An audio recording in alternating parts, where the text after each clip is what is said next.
All right, instead of a poster, I have a handout, so if you'll get those passed out. My name is Karen Fyffe. I'm from Highland Elementary in Johnson County, and I do teach math. This year, for some reason, I have chosen to teach science also. So it's 5th grade, and we all know that assessment drives instruction, and sometimes those subjects that aren't taught get pushed to the background. So my goal is to create a lab, and that's what I'm doing with the ARI funding, is to create a lab with classroom supplies for all the students, and we have a designated place. That had been a barrier, but this year, thanks to my principal, we have found a room. Usually all of our classrooms are unavailable for anything else, but I do have to share with a novice reduction teacher, but it's okay. And we have a designated space now where the kids can go in and actually feel like scientists and work, and we have places where they can display projects. They are not disturbed, they are not tossed, because that's a problem sometimes. Okay. We all know how valuable that STEM is. It drives our economy. It is competitive. It keeps us competitive on a global level. So we need to inspire our kids. We need more students who are involved in STEM, especially girls. And some of the research that I've done, I am also part of the Classroom Teachers Enacting Positive Solutions through KDE. And we are also doing research in this area. And we know that girls sometimes are left out in STEM. So that's 50% of our population. So we are trying to get them inspired to become STEM, to choose STEM careers. Okay, and I don't think I have the printout.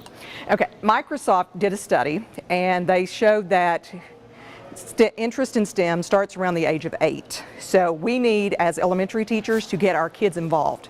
So that's what I'm trying to do. With the ARI funding, we now have a lab that has classroom supplies enough for all 25 students that go in. We have classroom sets of goggles, we have graduated cylinders, triple beam balances, digital scales. So we are set up and ready to go. And right now, the barrier that I'm contending with is time constraint. So we are working with the 5th grade teachers, the other ones, to come up with time to core days. So we are trying to designate a science day so that we can integrate all of that together. So that's kind of where we are right now. We're 2 weeks into it. We've been to the lab one time, but we are there. So does anybody have any questions? I know it's fast. I talk fast. Do they seem to be enjoying it? They do. They love it, and we enjoy going in there. One of the things that I always have them do when I teach science, and I haven't taught it in 5 years, so the NGSS was not around when I taught science years ago. So one of the projects that a Jefferson County middle school teacher and I did, we had them draw, when they first got in there, what their perception of a scientist was. So we have an image problem. Every time, and we were comparing notes, we all got males, white males with wild-looking Einstein hair in a lab by themselves with this mad scientist look on their faces. So we are trying to do away with that image too. Yes, they do love it, but I want them to see themselves as scientists also. And she teaches in a racially diverse school, and I thought it was interesting that she said all of her students drew white males, never female. And I've been doing it every time I teach science. I do the same thing, and I've never gotten a female. Any other questions?